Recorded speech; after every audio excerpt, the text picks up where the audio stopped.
स्वतंत्रता दिवस के अवसर पर पूरे हरियाणा प्रदेश में तिरंगा यात्रा को सफल बनाने के लिए हरियाणा विधानसभा के पूर्व अध्यक्ष व भाजपा के वरिष्ठ नेता ज्ञानचंद गुप्ता ने प्रेस कॉन्फ्रेंस का आयोजन पंचकुला सेक्टर 1 स्थित PW रेस्ट हाउस में किया, जिसमें उन्होंने पत्रकारों को जानकारी देते हुए बताया कि तिरंगा यात्रा का आयोजन पूरे हरियाणा प्रदेश में 10 अगस्त से लेकर 13 अगस्त तक किया जाएगा, जिसकी शुरुआत 10 अगस्त को पंचकुला से की जाएगी। इस अवसर पर श्री ज्ञानचंद गुप्ता के साथ भाजपा के कई अन्य वरिष्ठ नेता भी उपस्थित रहे। पंचकुला से विशाल मल्होत्रा की रिपोर्ट।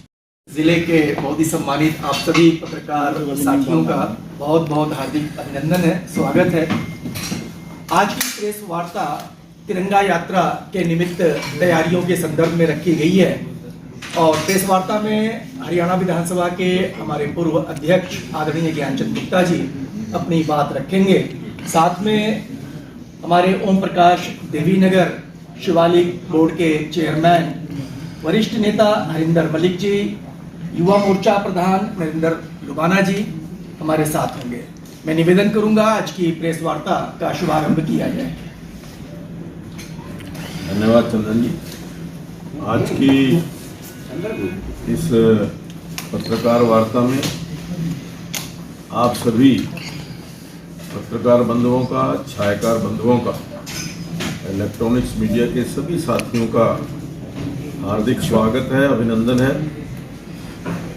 जैसा कि आप जानते हैं कि 15 अगस्त 1947 को देश आज़ाद हुआ था और उस आज़ादी का जो हमारी पहचान, वो हमारा तिरंगा, जो हमारी आन बान और शान है।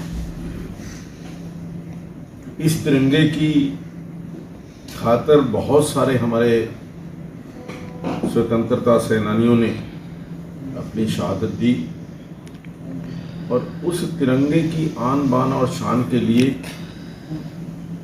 भारतीय जनता पार्टी ने निर्णय किया कि हम हर घर तिरंगा अभियान 10 तारीख से लेकर के 13 तारीख तक हम हर घर तिरंगा अभियान की शुरुआत करने जा रहे हैं। ये तिरंगा अभियान जो ऑपरेशन सिंदूर हुआ और जिस प्रकार से हमारे वीर सैनिकों ने, हमारी बहुत ही काबिल सेनाओं ने जिस प्रकार से ऑपरेशन सिंदूर को अंजाम दिया, उन वीर शहीदों को जो इस देश की आज़ादी के लिए शहीद हुए, उनको सैल्यूट करने के लिए पूरे देश के अंदर तिरंगा यात्राएं आयोजित की जा रही हैं। उसी कड़ी में हर विधानसभा के अंदर, विधानसभा स्तर पर एक तिरंगा यात्रा और अलग अलग मंडलों में भी तिरंगा यात्रा का आयोजन किया जा रहा है। 10 तारीख को हमने ये निर्णय किया कि जो पंचकुला विधानसभा की तिरंगा यात्रा है, वो 10 तारीख को शाम 5 बजे उसका आयोजन करेंगे। ये यात्रा शहीद भगत सिंह चौक, जो सेक्टर 10 और 11 का चौक कहा जाता है, वहां से हजारों की संख्या के अंदर भारतीय जनता पार्टी के कार्यकर्ता अपने हाथ पर तिरंगा लिए हुए शहीद अनुज राजपूत चौक, वहां तक ये तिरंगा यात्रा करेंगे। ये यात्रा पैदल चल करके होगी और उसके पश्चात जो हमारा शहीद अनुज राजपूत चौक है, उस चौक के ऊपर जो हमारे पंचकुला के शहीद परिवार हैं,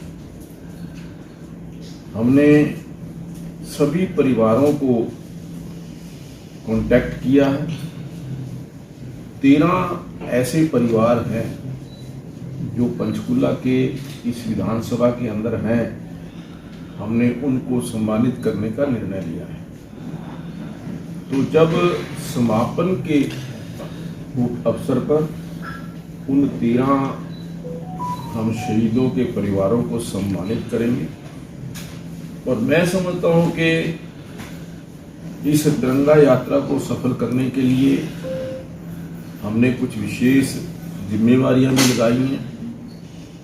जो हमारे नरेंद्र लुबाना युवा मोर्चा के जिला अध्यक्ष हैं, इस यात्रा के संयोजक, इनको हमने तय किया है। और इसमें सभी हमारे कार्यकर्ता, विभिन्न मोर्चों के कार्यकर्ता, प्रकोष्ठों के कार्यकर्ता भारी संख्या के अंदर भाग लेंगे। तो ये मैं समझता हूं कि शहीद भगत सिंह चौक पर माल्यार्पण करने के पश्चात हम वहां से निकलेंगे और जो शहीद अनुज राजपूत है वहां पर जाकर के उनकी प्रतिमा को माल्यार्पण करेंगे। तो ये जो यात्रा है, मैं समझता हूं कि उन सभी सैनिकों को, उन सभी जो स्वतंत्रता सेनानियों हैं जिन्होंने इस देश को आज़ाद कराने के लिए अपना बलिदान दिया, उनको एक याद करने के लिए, उनको सैल्यूट करने के लिए, उनका अभिनंदन करने के लिए आयोजित की जा रही है। आज जिस प्रकार का वातावरण पूरे देश के अंदर आदरणीय नरेंद्र मोदी जी के नेतृत्व में देश के अंदर बना, देश के अंदर युवाओं के अंदर अपने देश के लिए कुछ कर गुजरने की जो एक होड़ या अपने देश के प्रति सम्मान जो जगह है, उससे आम आदमी जो है वो बहुत खुश नजर आ रहा है। तो 10 तारीख से 13 तारीख तक हम ये यात्रा करेंगे और उसके साथ साथ हर घर के ऊपर झंडा लगे, हर घर के ऊपर ये जो अपने कार्यकर्ता आएंगे, जो झंडा हम इनको देंगे, वो अपने घर के ऊपर, हर कार्यकर्ता के घर पर तिरंगा लगे। आम लोग भी अपने घरों पर तिरंगा लगाएं, इसकी प्रकार की व्यवस्था हमने की है। और हमने कहा है कि हमारे तिरंगे का स्वाभिमान, तिरंगे की जो एक यूँ कहेंगे कि उनकी गरिमा जो है वो बनी रहे। 15 तारीख के रात के समय जो झंडा लगाएंगे, हम उसको सम्मान पूर्वक जो है वो उतारेंगे, ताकि कई बार क्या होता है कि तिरंगा लगाने के पश्चात व्यक्ति भूल जाता है और उसके अंदर कहीं ना कहीं कोई फट जाता है, कहीं पर कोई नुकसान हो जाता है, तो उससे तिरंगे का अपमान होता है। तो इसलिए अब पूरा ये कहा गया कि तिरंगा लगाएं और 15 अगस्त तक उसको अपने घरों के ऊपर फहराएं। इस प्रकार से ये जो तिरंगा यात्रा है, इसमें मैं आप सभी पत्रकार बंधुओं, छायाकार बंधुओं को भी निवेदन करूंगा कि उस दिन इस कार्यक्रम में आप सभी शामिल हों और देश के मान और सम्मान के लिए जिन वीरों ने, बहादुरों ने अपनी शहादत दी है, और विशेष तौर पर जो पंचकुला के हमारे शहीद हैं, उनको अपना जो सम्मान है वो आप दें।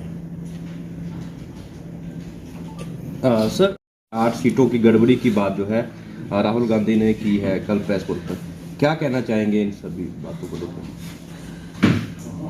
ये मैं समझता हूँ कि बहुत अच्छा आपने प्रश्न पूछा है।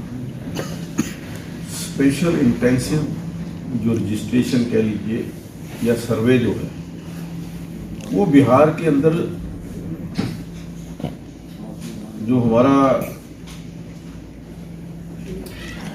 इलेक्शन कमीशन है वो करवा रहा है, और वो जो बोगस वोट हैं, बोगस वोट जो हैं उनको कटवाने के लिए ही ये स्पेशल इंटेंसिव रजिस्ट्रेशन शुरू हुई है। बहुत बड़ी संख्या के अंदर बोगस वोट बने हुए हैं, और मैं तो कहूँगा कि इस प्रकार का जो सर्वे है, जो रिवीजन है, वो पूरे देश में होना चाहिए। मैं खुद इसका भुक्तभोगी हूँ, क्योंकि हमने चुनाव से पहले इलेक्शन कमीशन को लगभग 2 महीने पहले एक रिप्रेजेंटेशन दी थी, और सैंपल सर्वे 23 बूथों का करा करके दिया था, जिसमें लगभग 4300 वोट वो या तो जिनकी डेथ हो चुकी या जो शिफ्ट हो चुके, 4300 वोट जो थे वो उसमें पाए गए। अब देखिए 23, यहाँ हमारे 230 बूथ हैं, अर्थात लगभग 40,000 वोट बोगस। और मैं तो उसका भुगतभोगी इसलिए हूं कि अगर वो वोट कट जाते तो शायद रिजल्ट कुछ और होता। तो इसलिए मैं तो इलेक्शन कमीशन को बधाई देना चाहता हूं और कहना चाहता हूं कि ये जो रिवीजन है, केवल बिहार में नहीं पूरे देश के अंदर ये इंटेंसिव रिवीजन होना चाहिए, ताकि लोकतंत्र को मजबूत करने में सहायता मिल सके। लोकतंत्र के अंदर जो परफेक्ट जो है मतदाता सूची वो बहुत जरूरी है। अगर मतदाता सूची को करेक्ट किया जा रहा है, तो मैं समझता हूं कि ये जो राहुल गांधी ने कहा कि वोट चोरी, किसकी वोट चोरी? जो वोट है ही नहीं, डेड हैं, 20-20 साल से जिनका रिवीजन नहीं हुआ, 20-20 साल से जिनकी दोबारा पड़ताल नहीं हुई। हमारे यहाँ पंचकुला विधानसभा के अंदर जिस प्रकार का मैंने बताया कि 40,000 वोट ऐसे हैं, तो हम तो चाहेंगे कि इस प्रकार का वो जो कह रहे हैं कि हरियाणा के अंदर अगर ये वोट रिवीजन हो जाता तो रिजल्ट इससे भी कहीं और अच्छे आते, इससे भी कहीं और ज्यादा सीटें भारतीय जनता पार्टी की। ज्ञान जी, क्या आपने जो 40,000 वोट का डाटा दिया था, क्या चेक करवाया? क्या वोटिंग जब हुई है वो वोट डले हैं? उसमें से मैं आज आपको बता दूं कि इसी विषय को लेकर के मैंने एक रिट पिटीशन हाई कोर्ट के अंदर डाली, और मैंने वो डाली है, और उसके अंदर बहुत सारे वोट ऐसे भी हैं जो डेड हैं, जो वोट पोल हुए।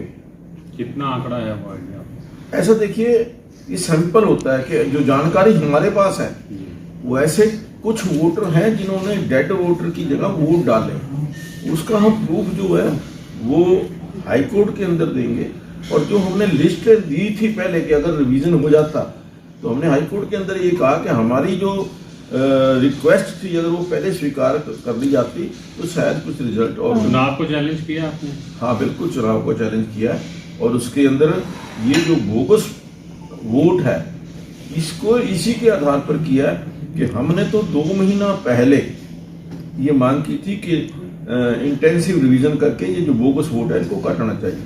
मतलब आप मानते हैं कि लापरवाही बरती है चुनाव आयोग ने? देखिए, कहीं ना कहीं ये उनकी क्या मजबूरी थी, उन्होंने क्यों नहीं कराया ये तो इलेक्शन कमीशन ही बता सकता है, लेकिन अगर इंटेंसिव रिवीजन पहले हो जाती तो शायद रिजल्ट कुछ और होता। नहीं, क्या उनको भी ये लग रहा है कि अब सरकार आएगी कि नहीं आएगी, इसलिए उन्होंने कर दो? देखिए, ये तो अब उनकी क्या मजबूरी थी, क्यों नहीं है किया, क्या समय कम था, ये उनकी वो जाने। लेकिन अगर मेरा ये मानना है कि अगर ये मतदाता सूची करेक्ट हो जाती पंचकुला की तो रिजल्ट कुछ और होता। बात की जाए, राहुल गांधी ने तो इकोनॉमी को, भारत की जो इकोनॉमी है उसको डेड इकोनॉमी कहा था, ट्रंप ने उसको समर्थन दिया। क्या कहना है? राहुल गांधी जी के बारे में कुछ भी कहना, अब मैं वो शब्द नहीं कहना चाहता जो उसके बारे में लोगों ने कहे हैं कि भी किस प्रकार का उसका व्यक्तित्व है, क्या बोलते हैं उनको खुद पता नहीं होता, तो इसलिए राहुल गांधी की बात छोड़ दी।